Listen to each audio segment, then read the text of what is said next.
Carnival versus Royal Caribbean. What makes them so different? You know what drives me crazy? When people ask me which cruise line is better, Carnival or Royal Caribbean, like there's some universal ranking system. Here's the truth nobody talks about. Choosing between these two giants isn't about better or worse. It's about understanding what you actually want from your vacation. Because trust me, after sailing both lines dozens of times, I can tell you they're targeting completely different types of cruisers. The price reality check. Let's start with the elephant in the room, money. Everyone assumes Carnival is cheaper, and generally speaking, they're right. But here's where it gets interesting. I recently spent way too much time analyzing fares from Miami, Port Canaveral, and Galveston, 3 ports where both lines compete head-to-head. For 7-night Caribbean cruises, Carnival consistently came in about $200 cheaper per person. That's $400 savings for a couple, which is serious money. But here's the catch, and this is where people get tripped up. That initial savings can disappear fast once you're on board. Royal Caribbean's ships are designed to make money from what they call onboard revenue. Think specialty restaurants, premium drink packages, arcade games, surf simulators. The average passenger spends about $64 per day on extras on Royal Caribbean versus $52 on Carnival. Now, does that mean Royal Caribbean is more expensive overall? Not necessarily. If you're the type who sticks to the buffet and free entertainment, that extra spending won't apply to you. But if you're someone who wants to try every restaurant and activity, those costs add up fast. Here's my take. Carnival gives you a better baseline value, while Royal Caribbean gives you more ways to upgrade your experience if you're willing to pay for it. Cabin reality, what you actually get for your money. Here's something nobody talks about enough. Your cabin is where you'll spend 8 to 10 hours every night, plus getting ready time, yet most people barely research this part. The differences between these lines' cabins can make or break your cruise experience. Royal Caribbean has gotten obsessed with cabin innovation. Their newer ships have these virtual balcony interior cabins with giant screens showing live ocean views. Sounds gimmicky, right? But here's the thing, it actually works. The cabins feel twice as big as traditional interior rooms. They've also pioneered connecting family suites that can sleep up to 14 people. Perfect if you're traveling with extended family and want space without paying for multiple balcony cabins. Carnival takes a more practical approach. Their cabins aren't winning design awards, but they nail the basics. More storage space, better bathroom layouts, and here's the kicker. Their interior cabins are often 15 to 20 square feet larger than Royal Caribbean's standard interiors. When you're living in 150 square feet for a week, that extra space matters. But here's where it gets interesting. Balcony cabins. Royal Caribbean charges a premium for their balconies, but you get larger outdoor space and often better positioning on the ship. Carnival's balconies are smaller, but significantly cheaper. If you just want to step outside with your morning coffee, Carnival wins. If you want to actually hang out on your balcony, Royal Caribbean's worth the extra cost. This is where you see each line's personality most clearly. The entertainment battle, Broadway versus variety show. Royal Caribbean has essentially turned their main theaters into miniature Broadway venues. We're talking full Broadway productions, Hairspray, Mamma Mia, Chicago. The production values are insane. Professional dancers, live orchestras, costumes that cost more than most people's cars. I watched Hairspray on Symphony of the Seas, and honestly, it was better than some Broadway shows I've seen in New York. The talent level is legitimate, and they perform this stuff twice a night, 7 days a week. Carnival's approach is completely different, and I mean that in the best way. They've perfected the classic cruise ship variety show. Think Vegas meets summer camp. Their cruise directors are part entertainer, part motivational speaker, part camp counselor. The shows are interactive, fun, and nobody's taking themselves too seriously. Here's the thing, both approaches work, but for different reasons. Royal Caribbean's shows are something you'd pay to see on land. You sit, watch, applaud. It's a legitimate theater experience. Carnival's entertainment is something you participate in. Their piano bars at midnight are legendary. Half the audience ends up on stage singing along to Journey songs. If you want to be impressed, Royal Caribbean delivers. If you want to have fun, Carnival's your line. Technology, the app battle you didn't know you cared about. Okay, this might sound boring, but hear me out. These cruise line apps can literally make or break your vacation, and the differences are huge. Royal Caribbean's app is like having a personal concierge in your pocket. You can make dinner reservations, book activities, chat with other passengers, even unlock your cabin door. The facial recognition boarding process gets you on the ship in under 10 minutes. It's genuinely impressive technology. But here's where it gets complicated. You almost need the app to function on Royal Caribbean. Want to make a dinner reservation at a specialty restaurant? App. Want to reserve a spot at the rock climbing wall? App. It's efficient, but it can feel like work. Carnival's Hub app is simpler, but honestly more intuitive. You can do the basics. Check your account, see the daily schedule, message your travel companions. But here's Carnival's secret weapon. They've kept the human element. You can still walk up to guest services and book things the old-fashioned way, without feeling like you're doing it wrong. Wi-Fi is another story entirely. Royal Caribbean's internet is faster and more reliable, but you'll pay for it. Their premium packages run $20 passats per day. Carnival's Wi-Fi is cheaper, but more frustrating. Think loading Instagram photos while you wait. My take? If you're someone who wants everything at your fingertips and doesn't mind paying for convenience, Royal Caribbean's tech is amazing. If you prefer to disconnect and keep things simple, Carnival's lower tech approach might be exactly what you need. The loyalty program reality check. Here's something that affects every cruise you'll take after your first one. Loyalty programs. And these two lines couldn't handle loyalty more differently. Royal Caribbean's Crown and Anchor Society is all about tiers and perks. You earn points based on how much you spend, not just how often you cruise. Spend more? Get treated better. The perks are legit. Priority boarding, specialty restaurant discounts, free drinks, even free cruises once you hit the highest levels.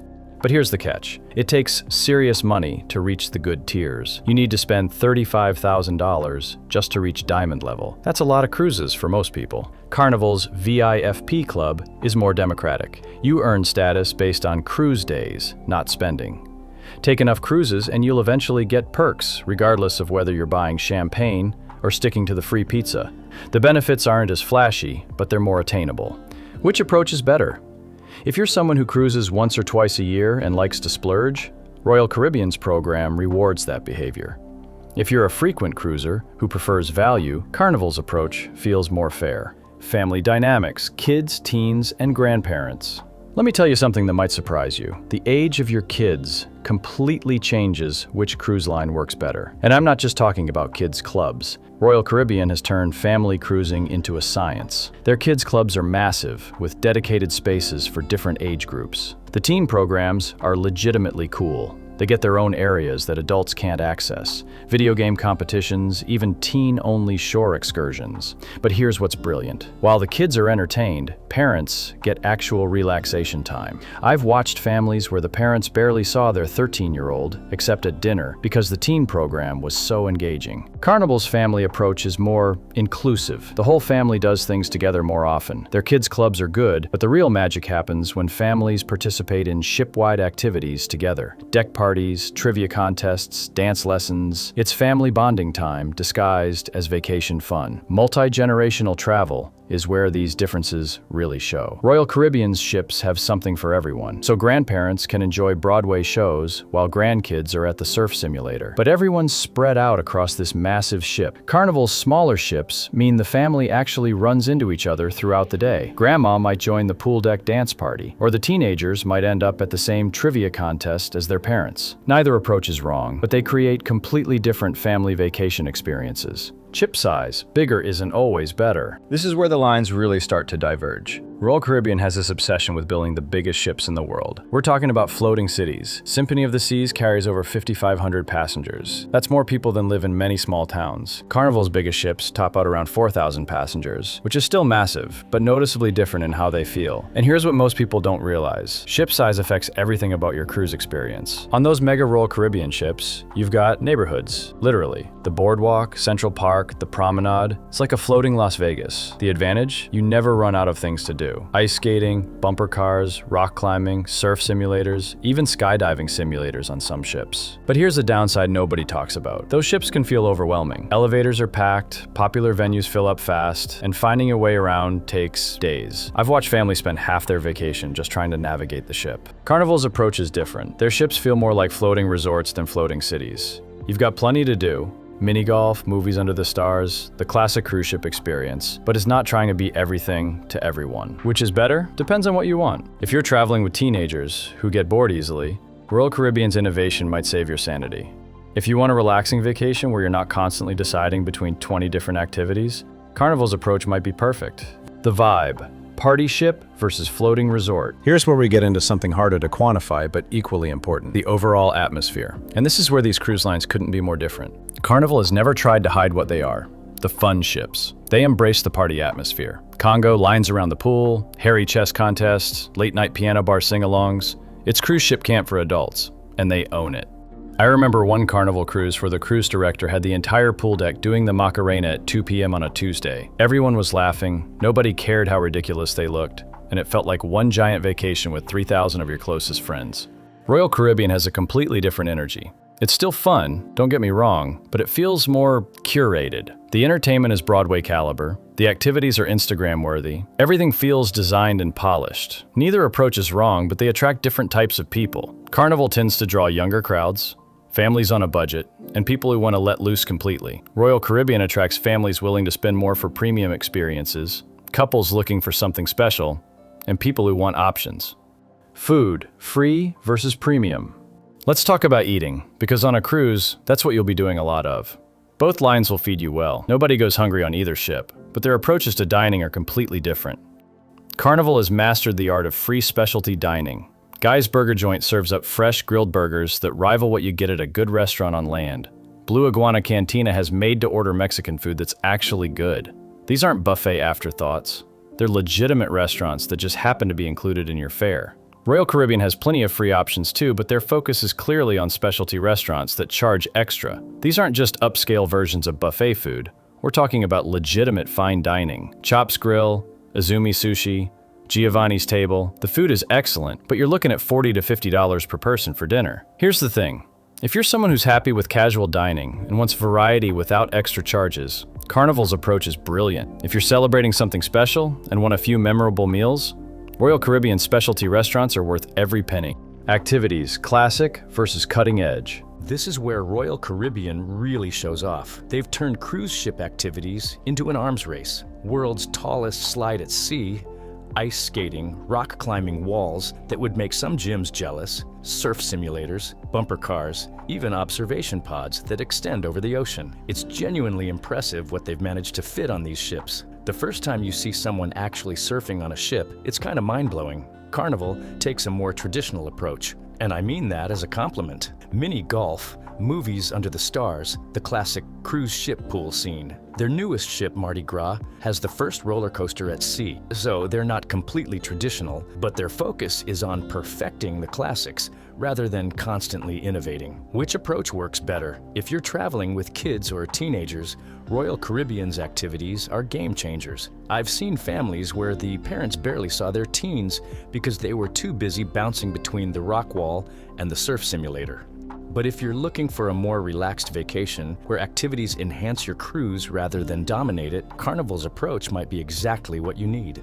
Ports and destinations. Here's a difference that might actually determine your choice, where these ships go. Royal Caribbean treats the world as their playground. Europe, Asia, Alaska, Caribbean, you name it. If you're someone who wants to cruise different regions with the same cruise line, Royal Caribbean gives you those options. Carnival is much more focused on the Caribbean and short cruises from US ports. They've got some European sailings and a strong presence in Australia, but their bread and butter is getting Americans to tropical destinations quickly and affordably. But here's Carnival's secret weapon. They sail from smaller ports, places like Mobile, Jacksonville, Charleston. If you live within driving distance of these ports, Carnival suddenly becomes much more attractive because you're saving hundreds on airfare. Apavit Island factor. Both lines have private islands, but Royal Caribbean just spent $250 million turning Coco Cay into what's basically a theme park on a beach. Water slides, pools, zip lines, it's incredible. Carnival's private islands are more traditional. Beautiful beaches, some restaurants, classic Caribbean relaxation. Coco Cay is genuinely impressive, but it also feels like work. There's so much to do that you almost feel obligated to do it all. Carnival's islands are perfect for people who just want to plant themselves on a beach chair with a drink and forget the world exists. Making your choice. So which line should you choose? Here's how I think about it. Choose Royal Caribbean if you want options. If you're the type of person who likes having 20 restaurants to choose from, who gets excited about trying new activities, who doesn't mind paying extra for premium experiences, these ships are designed for people who want their cruise to be the vacation, not just transportation to destinations. Choose Carnival if you want value and fun without complexity. If you're looking for a great vacation at a reasonable price, where you can relax without feeling like you're missing out on something, these ships are perfect for people who want to disconnect, have fun, and not overthink their vacation. What's your take? Are you Team Carnival or Team Royal Caribbean? Let me know in the comments what matters most to you when you're choosing a cruise line.